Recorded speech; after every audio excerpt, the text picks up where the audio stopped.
Hello students, welcome to my channel Learn with Sakshi. Today I am gonna teach you class 8 mathematics. So आज मैं आपको chapter 1 का overview देने लगी हूँ, जिसमें हमारा चैप्टर का नाम है रैशनल नंबर्स, जिसका मैं ओवरव्यू देने लगी हूँ आपको। जैसे ही हम चैप्टर स्टार्ट करने लगे आज, तो इसमें हम सीखेंगे कि रैशनल नंबर होते क्या हैं और उनमें कौन कौन सी प्रॉपर्टीज़ लगती हैं। तो फ्रेंड्स, मैं कोशिश करूँगी कि आपको अच्छे से अच्छे मेथड से समझाऊँ और बहुत इजी करके समझाऊँ। और अगर फ्रेंड्स आपको इसके नोट्स चाहिए होंगे तो मैं साथ में आपको नोट्स भी प्रोवाइड करवा दूँगी, जो जो फिर जैसे आपको आगे बहुत इजी हो जाएगा मैथ्स को सीखने में। सो मैथ्स तो फ्रेंड्स सभी को डिफ़िकल्ट लगता है, बट मैं कोशिश करूँगी कि आपको इतने अच्छे तरीके से समझा पाऊँ जिससे आपको बिल्कुल भी डिफ़िकल्ट ना लगे। और फ्रेंड्स, अगर आपको जैसे अभी मैं सीरीज़ पूरी प्रोवाइड करवाने लगी हूँ क्लास 8 की, तो आपको इसके पूरे वीडियोस कंटिन्यूस देखते रहना है, जिससे कि आप पूरा अच्छे से समझ सकें, ठीक है। और प्रैक्टिस जो है वो आपको परफेक्ट बनाएगी, तो थोड़ा आपको भी मेहनत करनी होगी मेरे साथ साथ। सो फ्रेंड्स, बिना टाइम वेस्ट किए हुए अभी स्टार्ट करते हैं। तो चैप्टर का नाम है रैशनल नंबर्स। तो सबसे पहले हमें चैप्टर से ही समझ आ रहा है कि रैशनल नंबर्स के बारे में ही चैप्टर है कुछ, ठीक है। तो जैसे फ्रेंड्स, पहले क्या होता था, जब मैथ्स नहीं आया था तब ऐसे होता था कि नंबर्स नहीं होते थे। जैसे अगर कोई पूछ ले कि आपको कितनी रोटी खानी है, तो आप उनको नहीं बता पाओगे ना कितनी रोटी खानी है।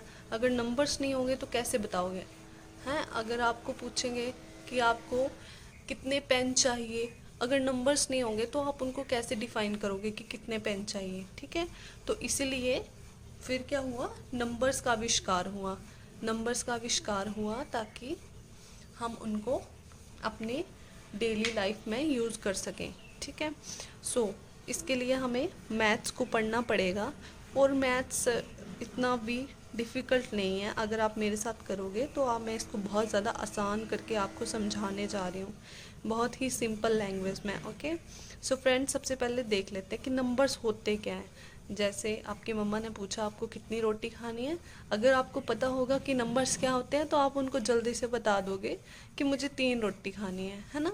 तो फिर वो आपके लिए 3 रोटी बना देंगी। वैसे वैसे करके नंबर्स का ऐसे डेली लाइफ में भी यूज़ होता है। तो हमें मैथ से बिल्कुल भी घबराना नहीं है और इसको अच्छे से समझना है। सबसे पहले नंबर्स क्या होते हैं, जैसे नंबर्स का आविष्कार हुआ और ये काउंटिंग स्टार्ट हुई 1 2 3 4 अप टू सोन सोन, तो हम इनको कहते हैं नंबर्स। पर क्या हुआ, नंबर्स का आविष्कार हो गया पर उसमें क्या हुआ, ज़ीरो ऐड नहीं हुई, ठीक है। तो जैसे अब 10 तक जा रहे हैं हम, ठीक है, फिर 1 1 आ गया, तो ये 1 और 1 तो रिपीट हो रहा है, पर ज़ीरो कहाँ से आई, ये अभी ऐड नहीं हुआ था। तो उसके लिए आगे हमारे पास आ गए होल नंबर्स, जिसमें क्या हुआ, ज़ीरो भी ऐड हो गई। अगर मानो अगर नंबर्स में ही ज़ीरो ऐड होती पहले से ही, तो हम क्या करते, अगर हमें काउंटिंग करनी होती तो हमारे पास कोई 5 चीज़ें होती, मीन्स 5 कोई नंबर होता, 5 चीज़ें होती, 5 पेन होते, तो हम उनको कैसे काउंट करते, 1, अगर ज़ीरो ना होती तो हम उनको सीधे काउंट कर सकते हैं 1 2 3 4 5। बट क्या हुआ, अगर ज़ीरो पहले से ही ऐड होती तो हम कैसे काउंट करते, पहले 0 1 2 3 4 5, तो हमारे पास तो 6 चीज़ें हो जाती ना, हैं। तो इसी चक्कर में क्या हुआ, हमें ज़ीरो बाद में ऐड करी और उसको नाम दे दिया होल नंबर्स। अब जिसमें ज़ीरो ऐड हो गई उसको हम क्या बोलते हैं, होल नंबर्स। 0 1 2 3 4 5 6 अप टू सोन सोन सोन, ठीक है। अब नेक्स्ट में क्या आ गया, नेक्स्ट हमारे पास आ गए इंटीजर्स, क्योंकि ये जो नंबर है हमने इनको डिफरेंट डिफरेंट नंबर्स में आगे डिवाइड कर दिया। अब हमारे पास आ गए इंटीजर्स में क्या होता है फ्रेंड्स, जैसे कि इसमें पॉजिटिव नंबर्स भी आ जाते हैं, ज़ीरो भी इंक्लूड रहती है और साथ में नेगेटिव नंबर आ जाते हैं। पॉजिटिव नंबर कौन कौन से होते हैं हमारे पास, जैसे 1 2 3 4 5 6 7, और ज़ीरो तो मैंने अभी बताया कि होल नंबर्स आने के बाद ज़ीरो उसमें इंक्लूड कर दी थी। अब रही बात नेगेटिव नंबर, जैसे मानो बहुत ज़्यादा ठंड होती है तो हमें क्या करना होता है, हमें टेम्परेचर डिफाइन करने के लिए उसको ऐसे बताना होता है, जब बहुत ज़्यादा ठंडी हो जाती है तो हमारा टेम्परेचर कैसे चला जाता है, माइनस में चला जाता है। तो फिर उन सब को आगे डिफाइन करने के लिए नेगेटिव नंबर्स भी आ गए।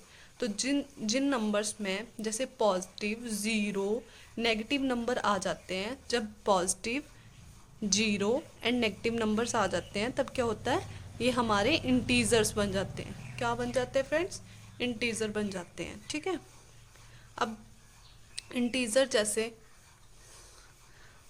इंटीजर्स को कैसे रिप्रेजेंट करते हैं, जैसे -3, -2, -1, 0, 1, 2, 3 अप टू सोन। ये क्या आ गए हमारे पॉजिटिव नंबर्स। ठीक है, ये आ गए हमारी ज़ीरो, ये आ गए हमारे नेगेटिव नंबर्स। ठीक है, तो जब इन सब नंबर्स का एक कॉम्बिनेशन बना, उन नंबर्स को हमने नाम दिया इंटीजर्स। क्या नाम दे दिया उनको, इंटीजर। ओके फ्रेंड्स, नेक्स्ट आ जाते हैं हमारे पास fraction and decimals. Fraction and decimals, जैसे हमें जैसे जैसे नीड पड़ती गई तो वैसे वैसे नंबर्स को आगे डिफाइन किया हुआ है, उनके पार्ट्स कर दिए। अब हमारे पास जैसे मैं बताने लगी हूँ फ्रैक्शंस एंड डेसिमल्स। फ्रैक्शन और डेसिमल्स में क्या होता है, जैसे फ्रैक्शंस, जैसे आपकी सिस्टर है, उसके पास एक एप्पल है। ठीक है, तो आपने उसकी 7 पीसेस कर दिए एप्पल के। ठीक है, तो आपने अपनी सिस्टर को 4 पीसेस दे दिए। तो हम क्या करेंगे, एक एप्पल है, उसके हमने कितने पीसेस कर दिए, 7 पीसेस कर दिए। ठीक है, काउंट कर लेते हैं, 1 2 3 4 5 6, एक और कर देते हैं, 7 पीसेस कर दिए। आपने अपनी बहन को कितने दे दिए, 1 2 3 4, आपने अपनी बहन को इतने 4 पीसेस दे दिए। अब हमें इसको अगर रिप्रेजेंट करना होगा नंबर की फॉर्म में, तो हम कैसे बताएंगे उसको, तो उसको कैसे बोलेंगे कि हमने अपनी बहन को कितने पीस दिए थे, आपने अपनी बहन को 4 पीसेस दिए, तो हम लिखेंगे 4, और टोटल पीसेस कितने था हमारे पास, 1 2 3 4 5 6 7, 7। एक एप्पल के हमने कितने पीसेस किए थे, 7। तो इसको हम किस फॉर्म में लिखते हैं, फ्रैक्शन की फॉर्म में लिखते हैं, जैसे 4/7। तो ये आ गया हमारा फ्रैक्शंस। आगे जब हम इनको डिवाइड कर देते हैं तो कैसे बन जाते हैं, वो डेसिमल्स में बन जाते हैं। जब हम डिवीज़न करते हैं तो वो बन जाते हैं हमारे पास डेसिमल्स। ठीक है, तो ये हो गया हमारा फ्रैक्शन एंड डेसिमल। नेक्स्ट आ जाता है rational number. Friends, rational numbers में क्या होता है, जो जितने भी हमने अभी तक नंबर्स पढ़े हैं, numbers, whole number, integer, fraction, decimal, ये सब क्या हो जाते हैं रैशनल नंबर में, सबका कॉम्बिनेशन क्या बोलते हैं हम उनको, रैशनल नंबर्स। और इसकी एक सिंपल सी मैं आपको फुल फॉर्म बता दूं, जैसे डिफाइन कर दूं कि इसको हम लिखते हैं P/Q की फॉर्म में। रैशनल नंबर्स हमारे कैसे होते हैं, P/Q की फॉर्म में। P/Q, P क्या होता है वियर, हमारा P क्या होता है, इंटीजर होता है, और Q भी क्या होता है, इंटीजर। ठीक है, और इसमें हमारा P and Q integer, where Q is not equals to 0। Q हमारा कभी भी 0 नहीं होना चाहिए। अगर हमारा Q 0 होगा तो वो हमारा रैशनल नंबर नहीं कहलाएगा। ओके, तो हमें ध्यान रखना है कि Q कभी भी 0 नहीं होना चाहिए। अगर P/Q की फॉर्म में कोई चीज़ है, जैसे एग्जाम्पल अगर 4/7 है, तो हम इसको कैसे चेक करेंगे कि ये रैशनल नंबर है या नहीं। तो हमें सबसे पहले चेक करना है कि जो हमारा 4 है क्या वो इंटीजर है। यस, 4 क्या है, एक पॉजिटिव वैल्यू, और वो हमारे इंटीजर्स में आते हैं, तो ये तो हमारा इंटीजर है। ठीक है, नेक्स्ट क्या है, 7 जो है हमारा, ये भी क्या है, पॉजिटिव नंबर है, और ये भी क्या हमारा इंटीजर है। तो इसको हम फ्रैक्शन की फॉर्म में लिखे हुए हैं, P/Q की फॉर्म में है, और ऊपर से 4 भी इंटीजर है, 7 भी इंटीजर है। तो हम क्या देख रहे हैं, 4 भी इंटीजर है, 7 भी इंटीजर है, और where Q is not equals to 0, और हमारा 7 जो है 0 नहीं है, यहाँ पे 0 नहीं है, यहाँ पे क्या है, 7 है। तो ये क्या है, हमारा रैशनल नंबर है। अगर सेम इसी की जगह हम लिख दें √2/1, √2 क्या है हमारा, बताओ फ्रेंड्स, इंटीजर है क्या, नहीं, ये हमारा इंटीजर वैल्यू नहीं है, ठीक है। इंटीजर कैसे होते हैं, पॉजिटिव, नेगेटिव और या फिर ज़ीरो। तो ये क्या हमारा इंटीजर नहीं है, इसलिए हम इसको बोलते हैं इर्रेशनल नंबर। क्या बोलते हैं, इर्रेशनल नंबर, जो कि आप 9th क्लास में पढ़ेंगे, अभी नहीं है आपके ये, ठीक है। अभी आपको बस रैशनल नंबर पढ़ने हैं, ठीक है। अभी फ्रेंड्स जैसे मैंने बता दिया ये होता है। अभी अगर आपको कोई नंबर दे दें और आपसे पूछें कि जैसे नेक्स्ट मैंने आपको नंबर दे दिया 2/3, ठीक है। तो आपसे पूछें क्या ये रैशनल नंबर है, तो आप जल्दी से चेक करोगे कि हमारा p जो है p/q की फॉर्म में है, यस हाँ है। p की वैल्यू इंटीजर है, यस। 2 हमारा जो नंबर है वो इंटीजर है, ठीक है, क्योंकि जो पॉजिटिव वैल्यू होती है वो इंटीजर होते हैं। और अगर यहाँ पे -2 होता तब भी हमारा क्या होता, इंटीजर ही होता, क्योंकि नेगेटिव नंबर भी क्या होते हैं, इंटीजर होते हैं। इंटीजर सबसे इजी, जो आपको याद रखने में सबसे इजी है, क्योंकि जिसमें पॉजिटिव, ज़ीरो और नेगेटिव नंबर्स आते हैं उनको हम इंटीजर बोलते हैं, ठीक है। तो ये भी हमारा 3 भी क्या है, इसमें इंटीजर है। तो फ्रेंड्स आपको देखो कितना इजी है, p/q की फॉर्म में है, यस। और where q is not equals to 0, बस इसके जो डिनोमिनेटर है उसमें 0 नहीं होना चाहिए, ठीक है। आपको q जो है कभी 0 नहीं होना चाहिए, ये ध्यान रखना है, तभी हम इसको क्या कह सकते हैं कि ये हमारा रैशनल नंबर है, ठीक है। नेक्स्ट क्या आ गया, हमारी closure property, properties of a rational number. जैसे फ्रेंड्स हमारी प्रॉपर्टीज होती हैं, जैसे हमारी प्रॉपर्टीज क्या है कि हम एक इंसान है, हम खाना खाते हैं, मतलब जानवरों की तरह नहीं खाते, नॉर्मल बैठ के या कुछ भी चेयर पे बैठ के आराम से खाना खाते हैं, ठीक है। और हमारी जैसे हमारी दिनचर्या होती है, हम नहाते हैं, ऐसे करते हैं, ये करते हैं ना, पूरा रूटीन होती है। वैसे ही क्या हो गया, रैशनल नंबर्स की भी क्या होती है, प्रॉपर्टीज होती हैं। जैसे रैशनल नंबर है हमारे पास, तो इनकी प्रॉपर्टीज क्या है आगे ये डिफाइन करने लगे, तो इनकी भी आगे प्रॉपर्टीज है। जैसे इसकी फर्स्ट प्रॉपर्टीज है closure property. Closure property means जैसे हमारे पास अभी हमने बहुत सारे नंबर्स डिफाइन किए, होल नंबर, नेचुरल नंबर्स, ठीक है। जो फर्स्ट हमने सबसे पहले हमने पढ़ा ये है हमारा नेचुरल नंबर, क्या है, छूट गया था नेचुरल लिखना, नेचुरल नंबर्स, ठीक है।